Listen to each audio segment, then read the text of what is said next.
everybody. How are we all today?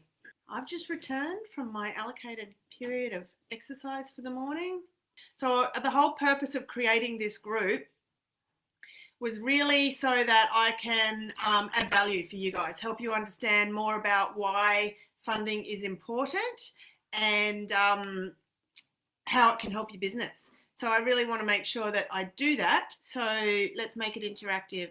Use the comments field to let me know what's going on for you, what you're thinking about, what questions you have around getting government grants, what your strategy is. Okie doke. So I wanted to, there was a couple of things that I sort of thought I'd come on and talk about today, and that is, what is a funding strategy and why is it even important? Because what I'm finding is, as I'm chatting to people about their strategy to kind of scale, to grow, to commercialise, to start exporting, to get their product into the market, to secure market share, to enhance their market position, whatever it is, whenever people are interested in talking to me, there's one common thing that's coming up all the time, and that is that people are, for the most part, not well positioned to apply for funds. And the reason for that is they don't have their strategy in place. So I just wanted to share a little bit about why, from my perspective, strategy is so important. Now, strategy is not the same thing as a business plan. A business plan can certainly include some elements of strategy, but largely a business plan, especially for a small to medium business, is going to be more of an action plan. It might be a 12-month action plan based on specific areas of priority. It might be a 90-day action plan, as we're familiar with in Business Blueprint. But it's not necessarily the same thing as a strategy. A strategy is a fundamental articulation of the bigger picture of why you're in business, what you're here to do, what you're hoping to achieve with your business. It articulates your goals. It defines what is unique and different about what you're offering. So it helps you, it certainly can help you to identify your target markets, etc., etc. But it's really not, the value of a strategy is really not in the document itself. It's in the process that we have to go through to produce that document. So it's in asking ourselves those questions about our business and being able to differentiate what's different about what we're doing and being able to define that on paper in a way that helps us share it easily.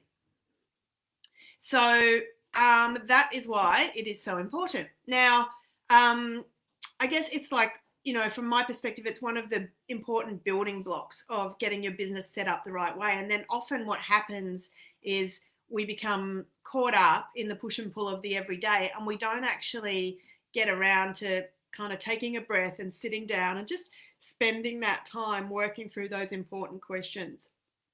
So if you're just starting out, then I recommend that the process is to ask yourself just some basic questions. And I think Daphne's going to drop just a template, like just a tool you can use to do this, into this group today. So that will be there if you want a template.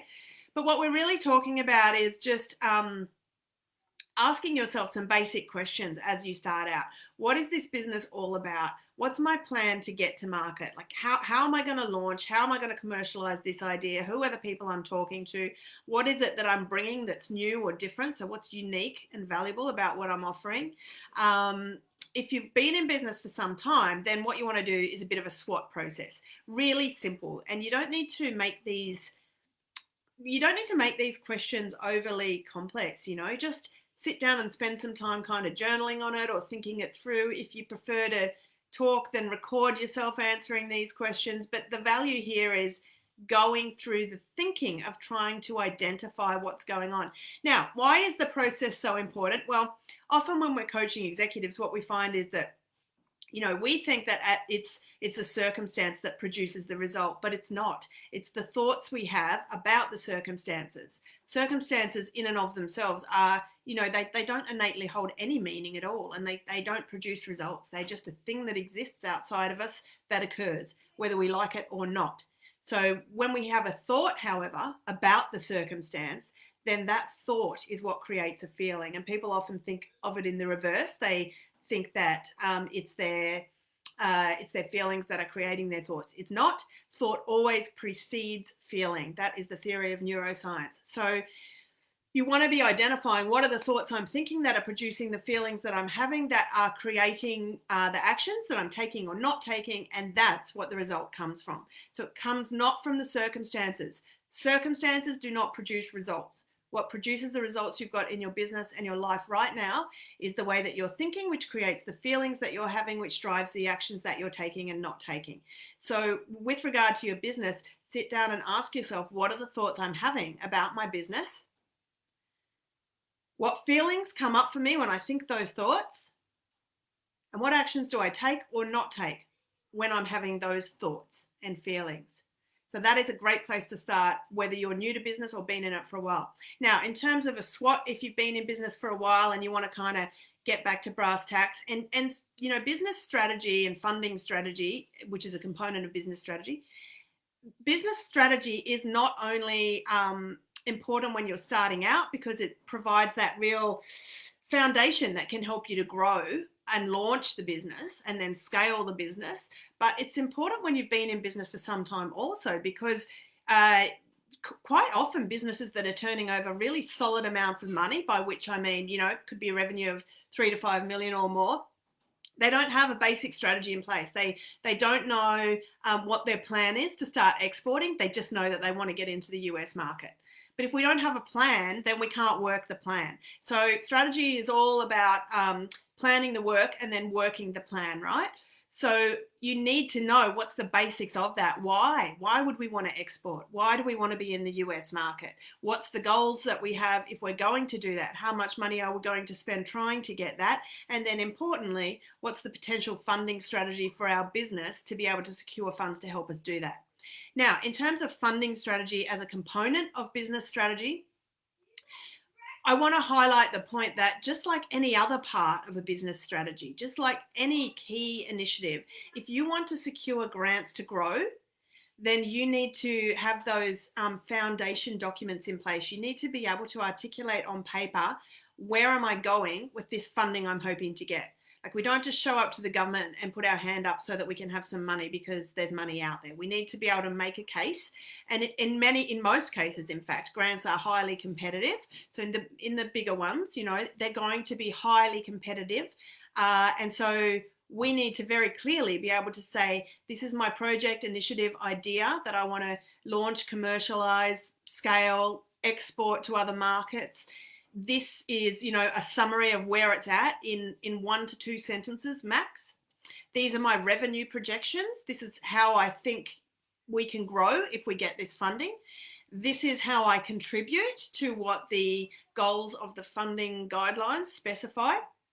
So every funding pool has some specific objectives about what it's trying to achieve, and you will not be putting forward a competitive submission if you're not addressing those objectives. So making sure that we do that in our funding strategy, and then just figuring out for ourselves, you know, inside of funding, what are the core goals of my business over the next kind of 3 to 5 years, and what are the pools of funding that might enable us to make that happen quicker, you know, to get our products out into the market, to talk to more people, to enter different markets. So this is what diversification planning is all about, and funding strategy is a key part of diversification planning.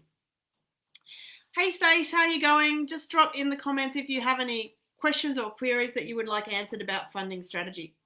So I just want to comment on what actually is funding strategy itself. So funding strategy, and certainly the way that we do it, we try to keep it simple. So it's about going through the process of identifying what money is available to me, and then assessing, am I actually eligible? Is my project eligible? If I had to tweak or change, am I willing to do that? And what small tweaks or changes am I willing to make to the business model or the structure of the project, or the way that I partner with people to deliver the project, the countries maybe even that I am expanding into, and in what order I'm going to expand and start exporting. And you want to get that all onto one page so it acts as a bit of a roadmap for you, because for many businesses, we can scale a lot quicker by securing grants than we can by just working away at it in the background. but we might have to slightly change our strategy or approach and do it in just a little bit of a different way. So it's about going through that process of identifying what money is out there. To access that money or to have a real shot at accessing that money, what would I have to do or change or tweak? And am I willing to do that? And if so, am I positioned to do that? And so getting positioned means getting those documents in place. You can't apply for funding of any real value. And I'm not talking about the little like support funding, like the current funding that's available for small businesses in the COVID period. But, bigger pools of funding. If I really want funding to get this idea off the ground or export my product or offering into a different market, do I have the foundation documents in place for somebody else who doesn't know me or my business and is comparing me with maybe 2,000 other people to be able to assess and hand out money to only 20 or 40 or 50 people? Have I really got, a simplified version of what my business is, what it does, what are our strengths, weaknesses, opportunities, threats, what markets are we serving, what are our goals and our projections if we are able to get the funding? And you want to have this in place generally as a foundation, but you want to be aware that for every submission you do, you will need to tweak and change it slightly so that it meets the criteria of that submission. So that's all I wanted to jump on and share with you today, that we should think of strategy as kind of an overarching guidance or an underlying foundation for our business. Really important to be asking yourself those questions about your business. Who are we? What are we here for? What do we want to achieve? What do we think we can do? What's possible for us? How will getting funding help us to do that? What will change about it? Will it mean that we can grow quicker? Will it mean that we can export faster? Will it mean that we can diversify more rapidly? And then what funding is out there that would enable us to do that? And as always, if you guys want to get information on specific funding or funding that's specific to your projects or businesses, you're more than welcome to jump in and make an appointment in my calendar. You can do that at the link we'll drop into the comments in here. We will pop a planning just a template in here for you. Thanks, Marilyn. We will pop a planning template in here for you today so that if you haven't asked yourself those questions and you're not sure where to start, you can cut through everything I've just said and just kind of use that as a worksheet to help you answer some of those questions. And then if you need any support with that, well, just jump in my strategy calendar and we'll have a 20-minute chat about it and see how we can help you. Sometimes when we're developing strategy for our businesses, it actually helps to have someone else guide us through that process. Like sometimes facilitated questioning gets us to the point a bit quicker, and that's really what strategists do, right? They just guide you through a process and then they document the answers to those questions in a way that makes sense. I hope you all have a fabulous weekend. I hope those of you who are in lockdown, I hope you're coping well with the homeschooling and managing to get your business taken care of on the outside. I see that my 7-year-old has just sent me a request to download the military subwater submarine race onto his iPad. So I'm clearly winning at the game of homeschooling whilst working. Thanks for being here today. Have a fantastic day and we'll see you next week.